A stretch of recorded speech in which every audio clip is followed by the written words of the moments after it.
수련회 가면 학생들한테 항상 물어보는 게 있습니다. 구원받은 사람 손 들어봐. 이거거든요. 여러분들한테도 한번 물어볼까요? 구원받으신 분 한번 손 들어보시겠습니까? 네, 구원받으신 분들. 안 드신 분들은 귀찮아서 안 든 겁니다. 그렇게 믿겠습니다. 학생들한테 구원받은 사람 손 들어봐라. 그러면 애들이 지난번 수련회 때 2명이 손을 들더라고요. 그래서 이거 교회에 처음 나온 애들만 나왔나? 왜 이러지? 그래서 다시 물어봤습니다. 그러면 하나님이 이 세상을 사랑하셔서 이 땅에 사람의 몸으로 오셔서 나를 대신해서 십자가에 죽으신 것을 믿는 사람만 손 들어봐. 그랬더니 다 들더라고요. 그래서 자, 손든 사람들 중에 구원받지 않은 사람들 손 내려. 그랬더니 역시 2명 남기고 다 내렸어요. 왜 다를까요?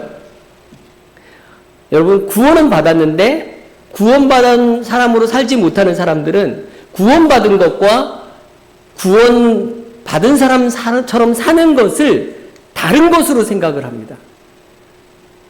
그래서 구원이라는 것을 믿는 것과 구원받는다는 것을 구분을 하는 사람들이 너무 많습니다.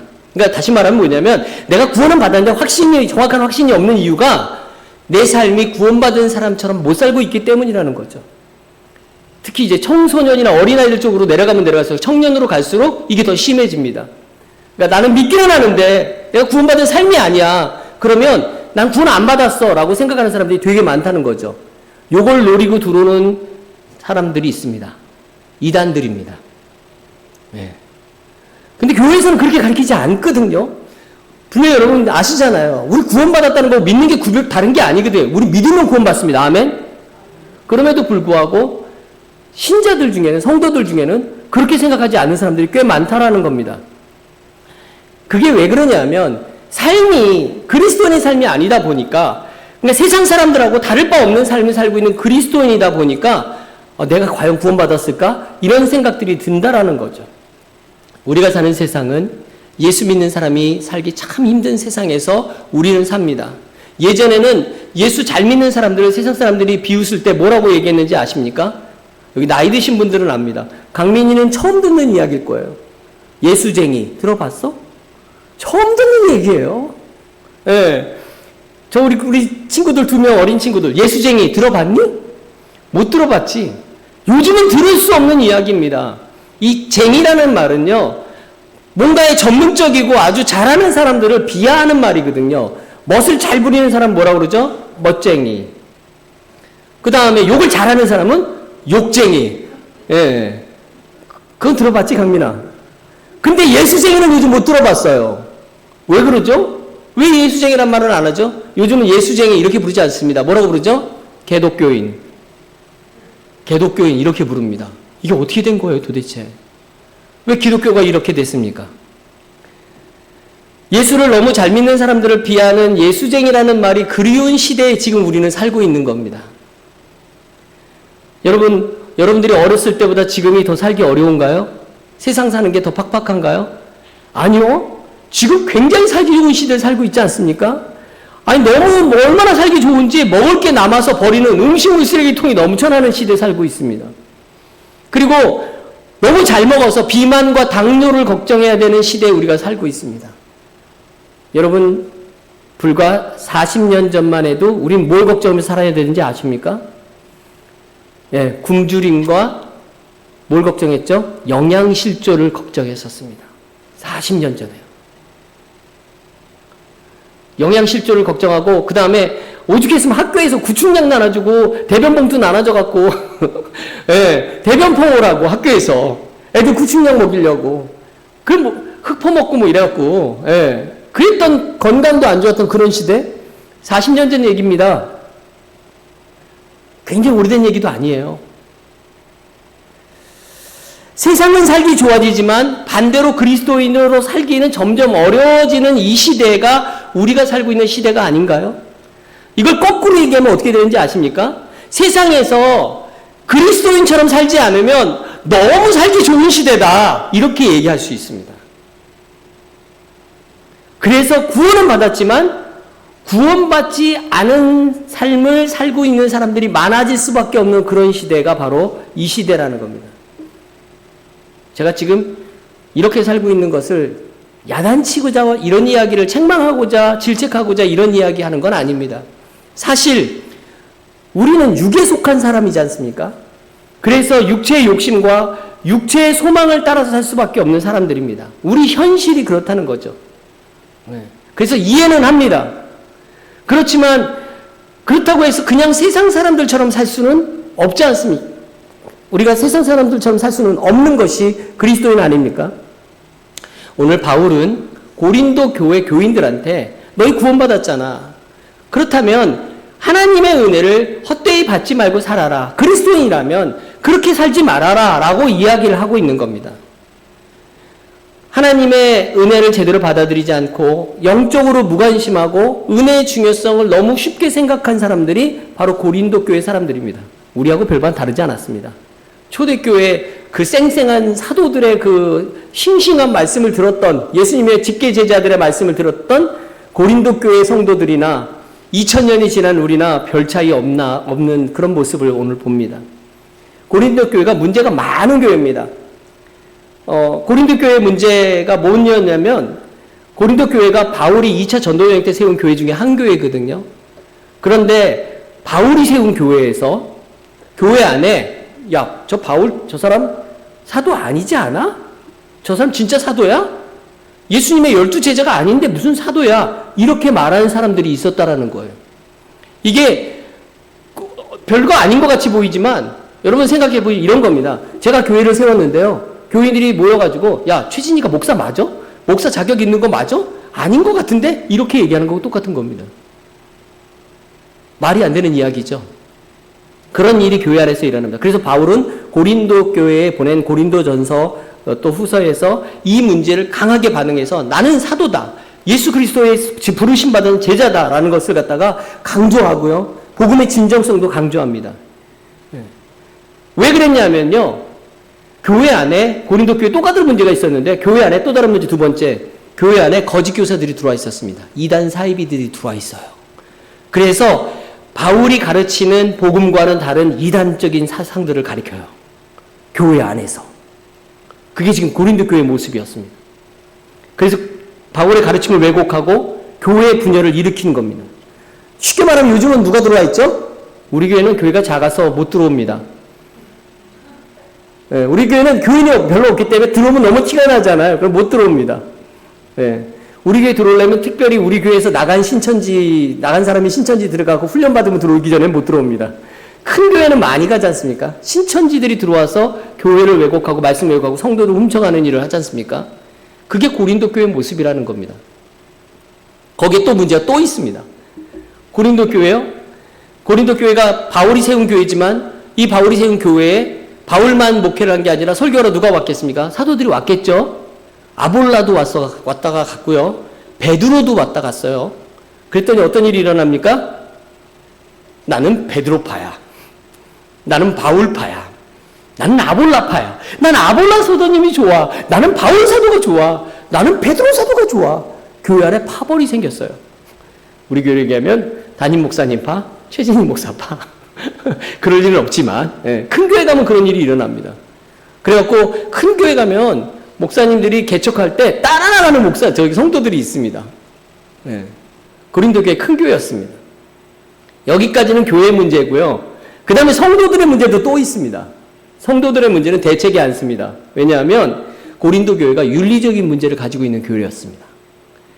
고린도가 세속적이고 부도덕한 환경에 위치한 도시 이름입니다. 고린도시예요. 네. 그런데 이런 세속적이고 부도덕한 환경에 있다 보니까 교회 내에서도 윤리적인 문제가 생기는데 성적인 부도덕함도 있고요. 우상 숭배도 있고요. 이런 도덕적인 타락이 교회 안에 있었어요. 교회 안에. 김 집사하고 박 집사하고 사겨. 뭐 이런 분위기예요. 여러분, 바울은 이런 문제들에 대해서 교회의 성결함과 신앙적 순결을 지킬 것을 강조합니다. 고린도 교회 성도들은요, 여기에서 교회 내 분열, 다툼, 도덕적 타락, 세속적인 가치관 여기서 흔들리면서 어떤 삶을 살고 있었냐면 마지막으로 결정타는 뭐였냐면 고린도 교회 교인들은 구원은 받아서 하나님의 자녀는 됐는데 고린도 교회가 세워지기 전에 예전의 삶과 달라진 게 아무것도 없는 삶을 살았다는 겁니다. 그냥 옛날 사람이에요. 난 고린도의 시민이야. 똑같아. 지금이나 여기나. 하나님의 교회는 나와 있지만, 하나님의 자녀는 되었지만, 난 여전히 세상 사람들이야. 그러니까 은혜를 받아들이고 그걸 따라서 변화된 게 아니라 여전히 옛삶의 방식을 따라서 우상도 숭배하고 성적으로 타락하고 세상 가치관에 사고 그냥 세상 것이 좋아서 세상 것이 살아나가고 막 이렇게 살았다는 겁니다. 여러분 이 고린도 교회 이야기 들으면서 뭔가 마음에 좀 와닿는 게 있어야 되는데 전혀 없죠. 저는 이 말씀을 막 그냥 마음을 들으면서 마음이 뜨끔한다든지 뭐 가책이 온다든지 막 이래야 되는데 저는 이 말씀을 들으면서 여러분들은 믿음이 좋아서 전혀 아무 느낌이 없을지 모르지만 오늘 이 말씀을 준비하면서 제가 고린도전서를 후서까지 다 다시 읽었거든요. 다 다시 읽으면서 고린도 전체에서 나타나는 하나님의 음성이 무엇인지를 묵상하면서 다시 읽는데 이걸 막 읽으면서 굉장히 전 마음이 불편했어요. 제 마음에 막 찔림이 옵니다. 마치 내 이야기 같고요. 내 삶의 모습 같더라고요. 고린도 교회 교인들의 모습이 믿는다고 하면서 내 삶은 여전히 세상적인 삶에서 벗어나지 못하고 있는 고린도 교회의 교인들의 모습이 내 모습도 여기 중첩되어서 그렇게 보이더라고요. 옛 삶의 방식과 세상적인 삶에서 벗어나서 살아야 되는데 그렇게 하지 못하고 있는 그 말씀 속에서 그런 모습을 제가 봤습니다. 그래서 오늘 말씀을 보면서 과연 고린도 교회 교인들에게 사도 바울이 왜 이런 이야기를 했을지 그리고 고린도 교인들을 향한 하나님의 마음은 어떤 것인지를 생각하면서 오늘 말씀을 보면서 내가 어떻게 해야 하나님의 자녀처럼 살 수 있을까 저는 그렇게 생각하면서 오늘 말씀을 보았습니다. 바울은 그들이 받은 은혜를 헛되이 받지 않도록 지금 바로 은혜를 받을 만한 때고 구원의 날이다라는 것을 기억하게끔 말씀하고 있습니다. 그리고 성도들에게 자신의 신앙을 다시 굳건히 하라고 얘기하고 있는 겁니다. 우리는 하나님의 은혜로 살고 있음을 고백하는 성도들이 맞습니까? 여러분, 하나님의 은혜가 아니면 믿음으로 살기 어렵습니다. 아멘? 하나님은요, 우리에게 은혜 베푸시기를 원하십니다. 하나님은 하나님의 자녀들이 은혜 받기를 원하십니다. 하나님은 하나님의 자녀들이 은혜 가운데 살기를 원하십니다. 아멘 안 하시는 분들은 3번이나 물어봤는데. 특별히 하나님은 세상 모든 사람들이 은혜 받기를 원하시지만, 그리고 구원 받기를 원하시지만, 하나님의 자녀가 된 사람들에게는 더 큰 은혜 주시기를 원합니다. 제가 지금 계속해서 강조하고 있는 말이 있는데 여러분 잘 모르실 겁니다. 하나님은 은혜 주십니다. 이렇게 말하지 않고요. 주시기를 원하십니다. 라고 얘기하고 있습니다. 은혜 베풀기를 원하십니다. 주시기를 원하십니다. 성경은 그렇게 얘기합니다. 이게 굉장히 중요한 이야기입니다. 하나님의 은혜는 선물이지만 그 선물은 아무나 받지 못합니다. 누구나 받을 수 있는 선물이지만 아무나 받지 못합니다. 신학교 다닐 때 조직신학 시간에 누구나 구원받을 수 있지만 아무나 구원받지 못합니다. 이 말씀을 들으면서 아이씨 무슨 말장난 같아. 아니 누구나 구원받을 수 있는데 왜 아무나 구원 못 받아? 이렇게 얘기했는데 제가 신앙의 연륜이 올라가니까 말씀을 많이 읽다 보니까 이 말씀을 알게 되더라고요. 지난번에 붕어빵 전도했잖아요. 전도지 막 나눠줬죠. 누구나 전도지는 다 받을 수 있고 붕어빵은 다 먹을 수 있습니다. 전도 붕어빵 누구나 다 받아갈 수 있습니다. 그런데 그 붕어빵을 받아갔다고 다 예수를 믿지는 않지 않습니까?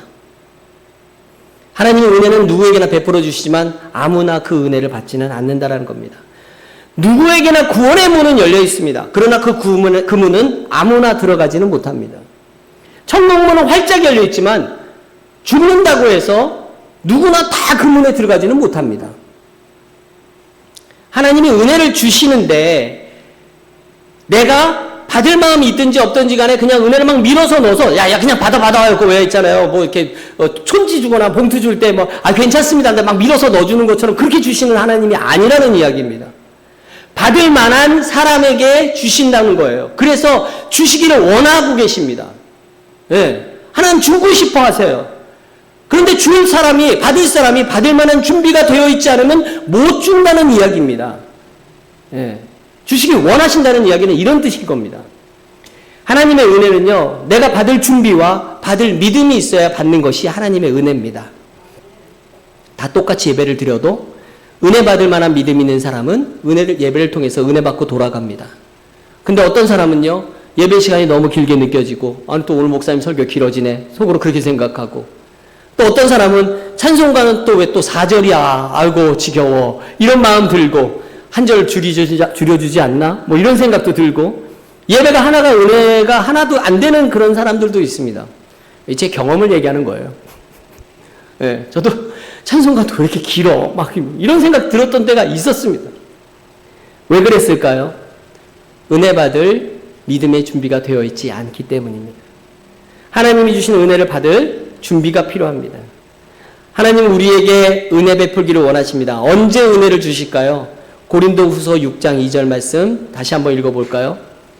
고린도후서 6장 2절 말씀 함께 있습니다. 시작. 이르시되 내가 은혜 베풀 때 너에게 듣고 구원의 날에 너를 도왔다 하셨으니 보라 지금은 은혜 받을 만한 때요 보라 지금은 구원의 날이로다. 아멘.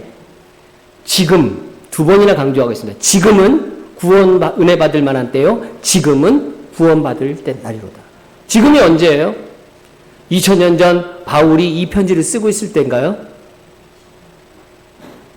바울이 고린도 교회에 편지를 보냈던 당시의 시간 그 지금이겠지만 오늘 우리에게도 역시 지금입니다.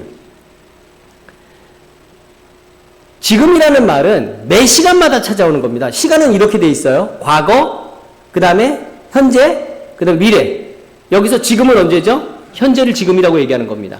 뭐 금 중에 제일 좋은 금이 뭐 황금, 소금보다도 더 소중한 게 지금이라고 하는데 현재잖아요. 지금. 예. 여러분 제가 지금이라고 이야기하는 이 순간도 놀라운 건 지금 이 지금이 어떻게 되죠? 지금 이 지금은 바로 과거가 돼가고 있습니다.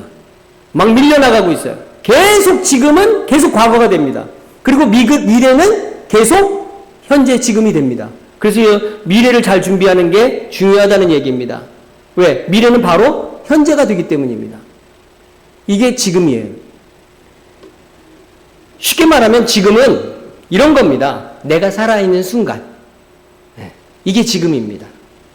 그럼 은혜를 언제 받아야 돼요? 내가 살아있으면 받아야 돼요. 살아있는 매 순간마다 받아야 돼요.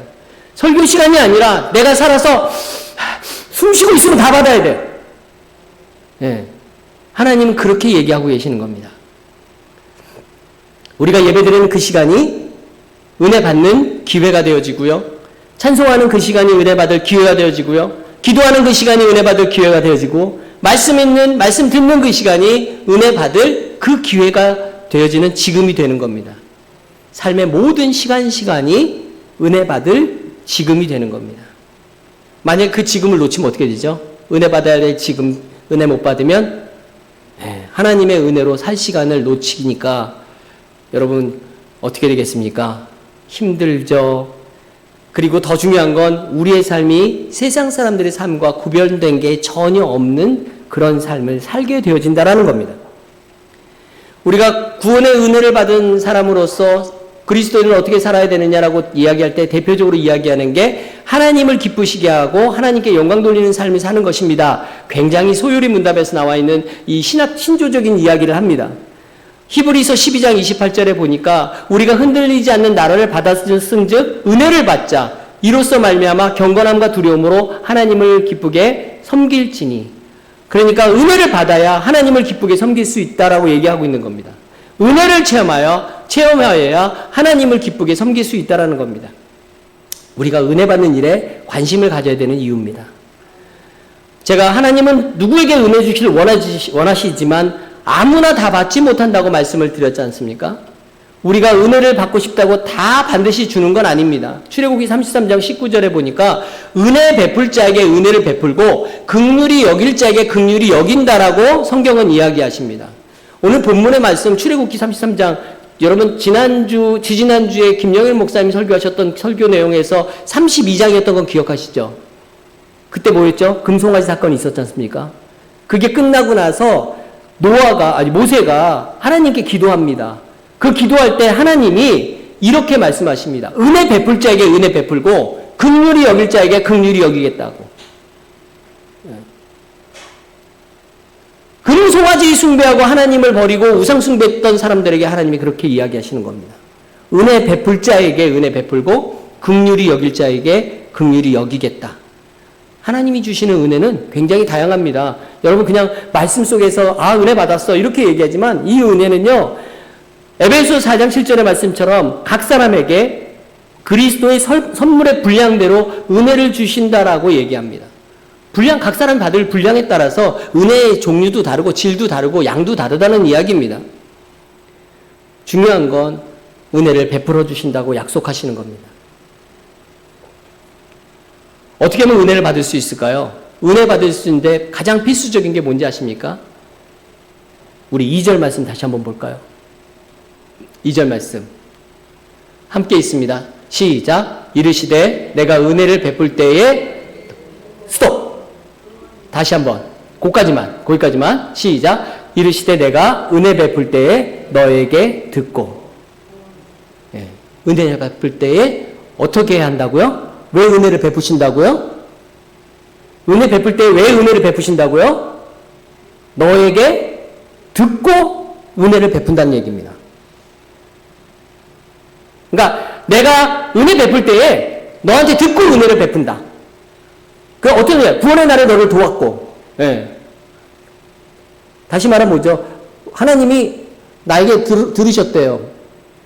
어떻게 들으세요? 그걸 뭐라고 부르죠, 우리는?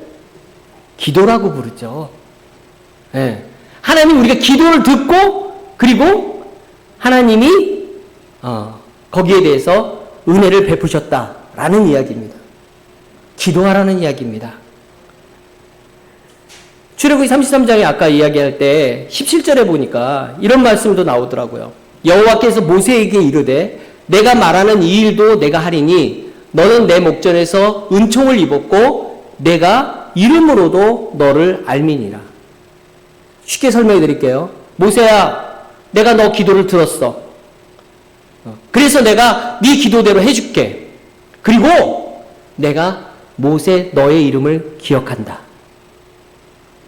여러분, 하나님이 모세의 이름을 기억하겠다고 약속하십니다. 욥기 33장 26절에도 보니까 그는 하나님께 기도함으로 하나님의 은혜를 베푸사 그로 말미암아 기뻐 외치며 하나님의 얼굴을 보게 하시고 사람에게 그의 공의를 회복시키셨다라고 나옵니다. 기도하고 은혜 받지 못한 사람 별로 없습니다. 기도가 중요합니다. 아브라함도 기도해서 조카 롯의 목숨을 구했잖아요.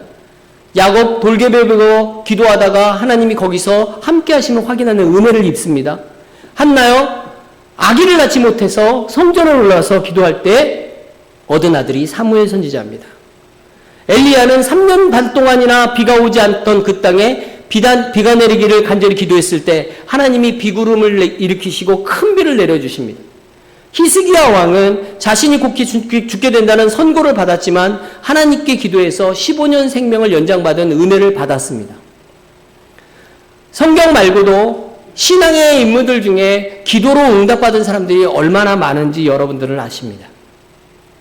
베드로를 비롯한 제자들과 예수님의 무성도들이 함께 모여서 기도했을 때 어떤 일이 일어났는지 기억하시죠? 성령님이 임하셔서 오직 성령의 충만함을 받아서 베드로에게 말씀의 은혜가 임하고 3,000명이 회개하고 하나님을 믿는 놀라운 역사가 일어납니다. 하나님이 은혜 베푸실 만한 삶은요, 기도하고 그 자리에서 결단으로 반드시 이어져야 된다는 사실을 여러분 기억하십시오. 어떤 것이 결단하는 겁니까? 그래, 내가 세상적인 삶을 바꿔봐야지, 세상적인 세속적인 삶이 아니라 하나님의 삶으로 살아가야지 라는 마음이 들면 그래, 그러면 내가 내일부터 그렇게 살아야지, 이건 아니라는 얘기예요. 듣고 그래, 좋은 말씀이야, 그렇게 살아야지, 이렇게 끝나는 게 아니라는 겁니다. 그런 말씀을 들을 때 마음속으로 나는 그러면 세상적인 삶을 버리기 위해서 무엇을 바꿔야 될까? 그 시간에 앉아서 그 고민을 하고 그걸 결단하는 마음이 있어야 된다는 겁니다. 신앙생활은요, 나중에 하는 게 아닙니다. 여러분, 술, 담배 못 끊는 사람들 이유가 있죠. 내일부터 끊을 거야. 절대 못 끊습니다. 세상적인 삶 어떻게 끊는지 아십니까? 내일부터 끊으면 못 끊습니다. 당장 끊어야 됩니다. 뭔가 바꾸려는 결단은 지금부터 시작되어야 된다는 겁니다. 지금 믿어야 지금이 은혜의 시간이 되고요. 지금 결단해야 지금 은혜를 받는 겁니다. 어떤 사람이 은혜 받는지 성경을 통하면 여러 가지로 나옵니다. 하나님을 사랑하고 계명을 지켜야 되고 또 그 다음에 겸손한 사람이 돼야 되고 뭐 여러 가지 이야기들이 많이 나옵니다. 그게 은혜 받는 사람입니다. 그런데 가장 중요한 거는요. 우리가 그리스도인으로 은혜 받는 사람이 되기 위해선 전적으로 하나님을 의지해야지만 은혜 받고 삽니다. 이게 어떤 건지 아세요? 여러분, 내가 알아서 하는 게 아니고 하나님의 눈치 보고 하나님이라면 이거 어떻게 하실까? 하나님께 물어보고 내가 할 수 없습니다. 하나님, 나는 안 됩니다. 나는 부족합니다. 나는 나약합니다. 그래서 하나님이 필요합니다. 이게 하나님을 의지하는 겁니다. 때로는 내가 할 수 있어도 하나님께 다시 한번 물어보고 기도하면서 사는 것, 이것이 은혜가 넘치는 사람의 삶입니다. 하나님을 두려워하고 항상 말씀대로 살려는 사람들, 하나님이 은혜를 베풀어 주십니다. 말씀 마치겠습니다.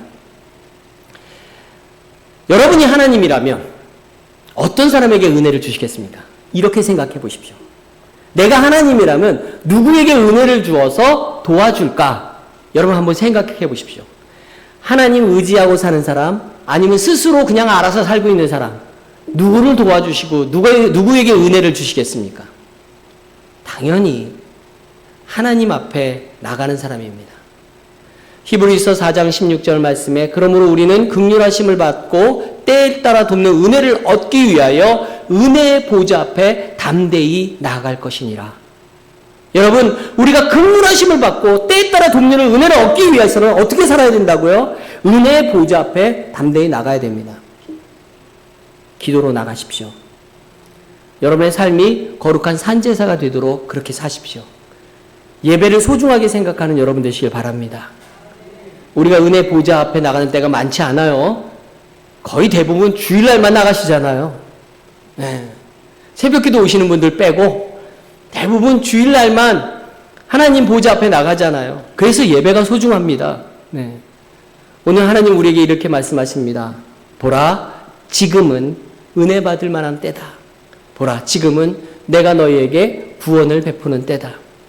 지금 하나님이 주시는 은혜가 우리의 삶 가운데 넘쳐나시기를 축원합니다. 찬양 하나 하겠습니다.